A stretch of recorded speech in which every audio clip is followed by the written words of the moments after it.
My advice for any like content creator, anyone who's making content is create content for yourself and nobody else. If you can't watch your own video 10 times over, then it's not a good video. I feel like people see different trends and whatever. They feel like they have to follow that because that's what everyone else is doing. No, do what you like, what you want to create, what makes you happy, and you will find an audience that resonates with you. I mean, I don't click with everyone. Not everyone likes my content, but there's a specific group of people that do. If you like washing dishes in a weird way, you'll find a community that washes dishes in a weird way. You know, your right audience will find your content. The audience will find you. If you create content that you love and it's for you and you're passionate about it. So what do you want to do in 5 years? Where do you see yourself in 5 years? I want to continue hosting in any capacity. I really, really want to do television. That's kind of my dream. And whether, late night, daytime talk show, anything. I mean, that's definitely a stretch. But I really want to do television in any way I can. I'd love to just continue hosting. How do you define television? I'd love to see that from your perspective, because what's so interesting is, you have, like, let's say Netflix, and people are saying, oh, Netflix is losing subscribers. But the truth is, Netflix is bigger than the top 7 cable networks combined. But then if you look at TikTok, or if you look at Instagram, or like YouTube, where like 82% of the viewers on YouTube are creators, it's ginormous compared to like all of TV combined. So when you say hosting, or like when you say television, are you seeing it as like being on like ABC or NBC? Or are you seeing it as like an extension of what you're doing, where like it's on TikTok, it's on YouTube, it's on specific types of platforms? Or are you thinking literally going, the direction of like more linear television or cable television? I mean, either, cable television, ABC, NBC, all of those, or any streaming platform. What's funny is people ask me, and people think it's funny, is my show on TikTok gets a lot of views, and it probably gets more views than if I were to be on TV, which is interesting. So people ask me, like, why would you want to be on TV? Like, you get way more views than what TV would be. And my answer to that is, I just think it's cool. I'm like, that is sick. It's nostalgic now. Yeah, I got to make my 12-year-old self proud. Like, I got to be on TV. That's what I want to do.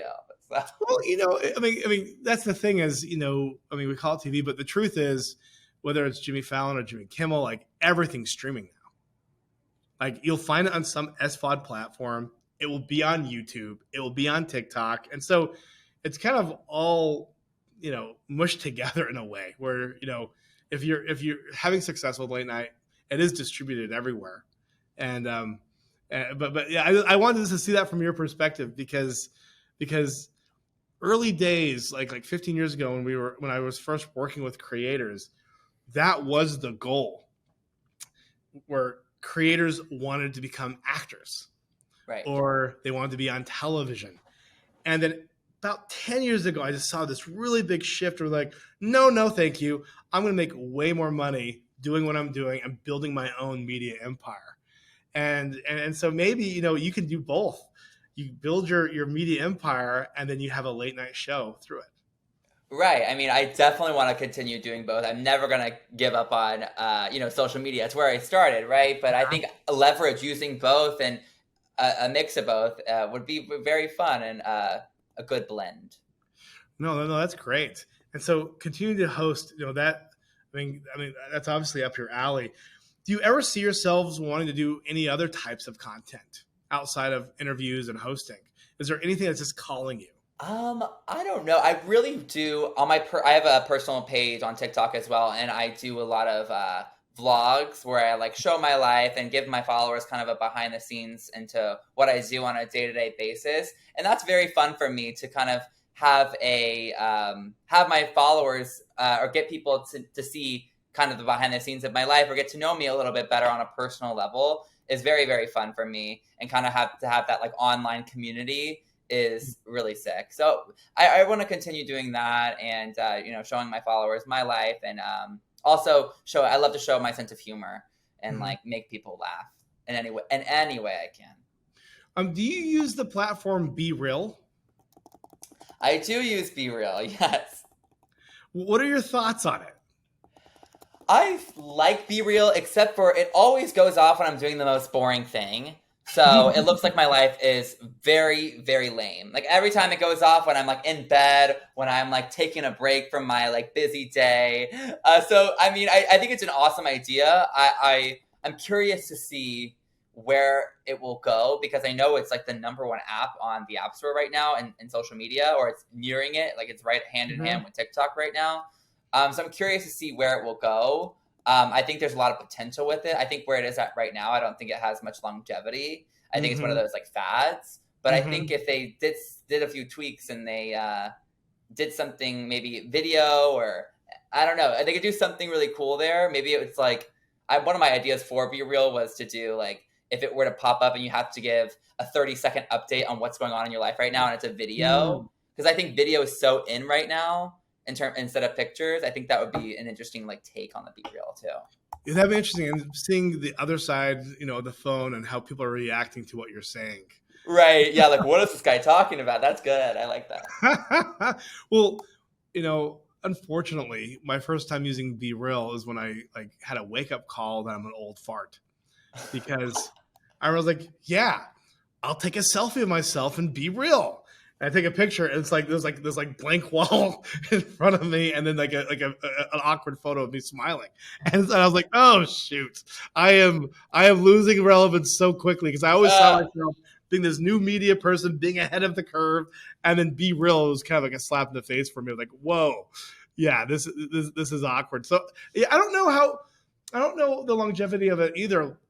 My question is, how do you build an audience there and just making sure that you intimately are connecting with your community?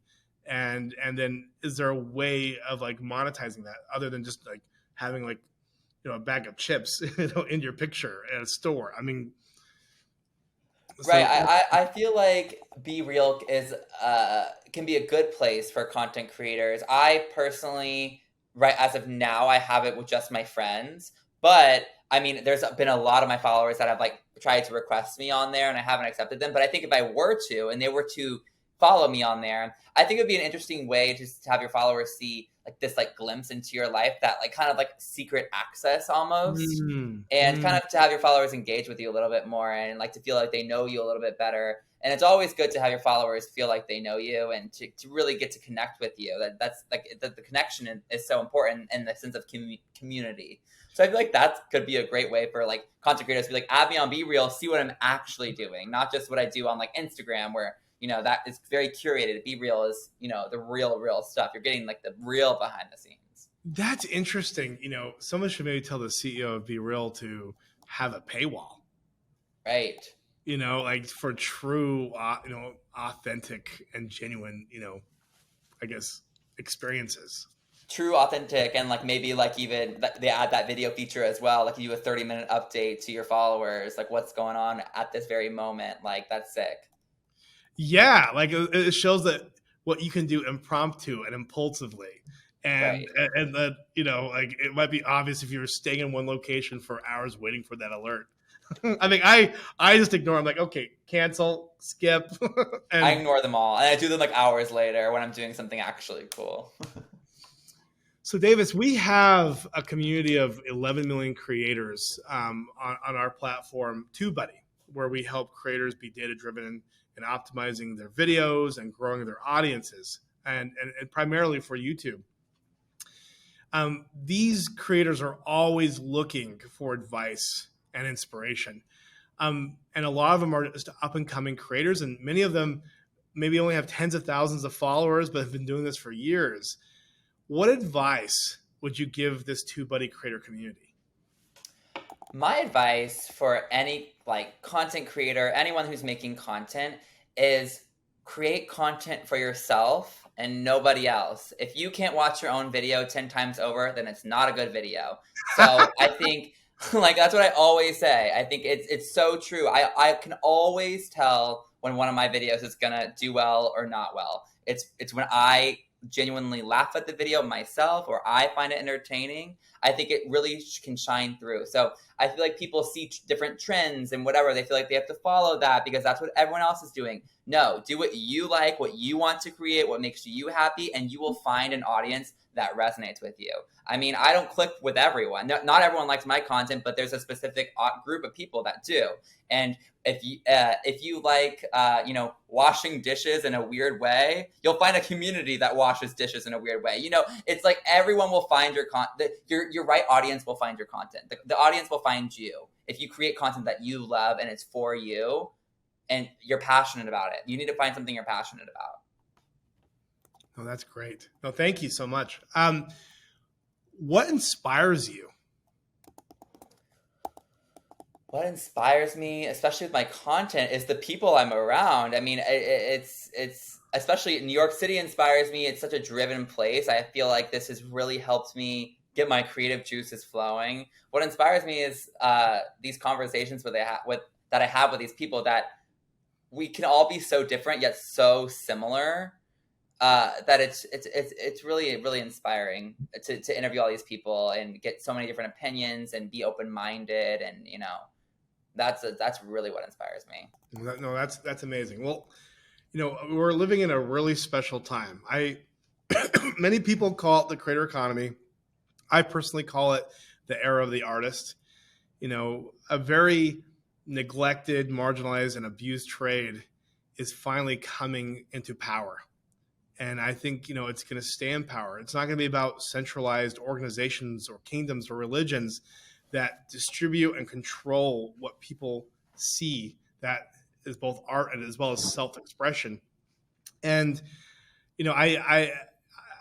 for me, it's just very exciting because I wouldn't consider myself a creative or an artist. I'm a self-proclaimed creative, but I will never monetize it.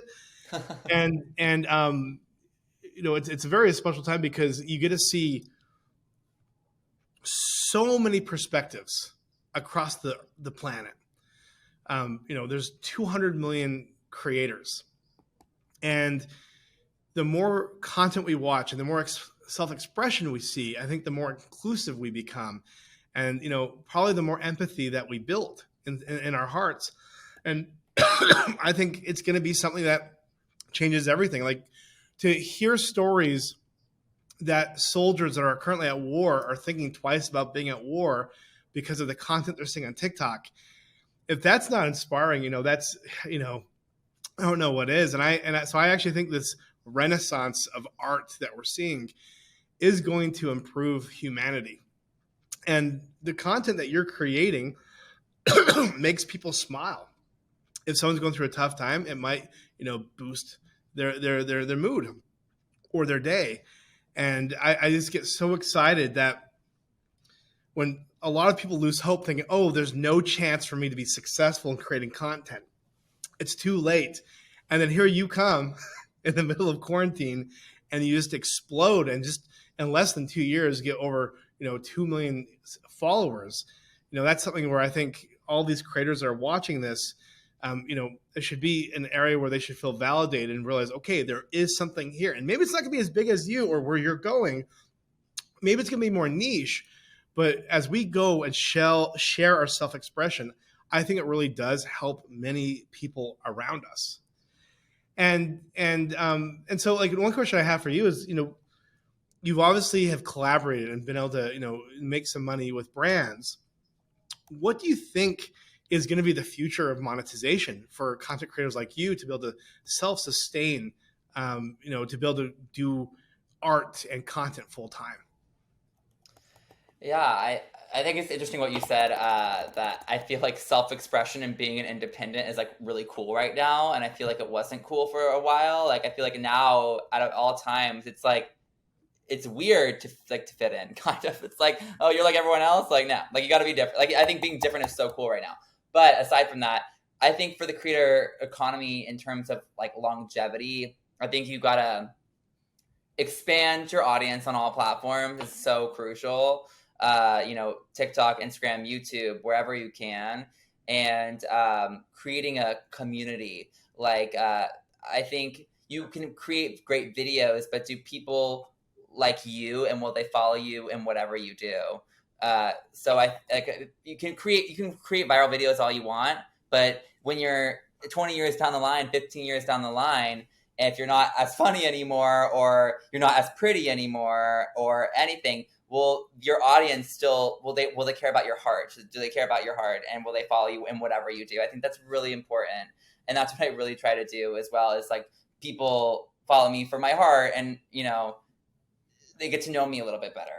I think that's really important for longevity. Well, yeah. I mean, I guess one thing that anyone that's in entertainment or content or marketing or media, one thing that they all have in common is that is an obsession of human attention. And, it used to be a thing where you just make a commercial and you just force it in front of as many people as possible. You get them to watch it, whether it's, on Twitter, or if it's on TV, or, if, it's a melon, ad through an envelope. I mean, there's always been this like spirit of like disruption and like getting your attention and kind of forcing it. And I believe like the future of attention and human attention is consensual. People consent it. They'll watch what they want to watch. And what's beautiful about that is maybe, there's a lot of things changing today where there's privacy issues, where people do not want a brand or an organization to know their name, to know how old they are, to know where they live, and know if they have a dog. And one thing that we're noticing, especially from a predictive analytics perspective, as we work with technology, it's not about knowing that it's Sarah that lives in Missouri with a poodle. It's about what content is out there that has a loyal group and a loyal community, and how are they going to react to that content, or your involvement of collaborating with that content. And so I think, as we usher in this, creator economy, or this new era of the artist, it's hand in hand, leading with consensus. And I think that's going to be something that has a bigger impact than any of us, can imagine for the future. Davis, you're so inspiring. Again, thank you so much for like being a part of this program. And I'm so excited just to see your future. You're doing it right. You're making very intelligent and data-driven decisions. And I'm really excited to see where you are in 5 to 10 years. And I think you're going to make a huge difference in entertainment and media. Thank you so much. I really appreciate that. And thank you for having me on. It was so much fun. Awesome. Well, thank you so much. And everyone, be sure to subscribe, and we'll see you later.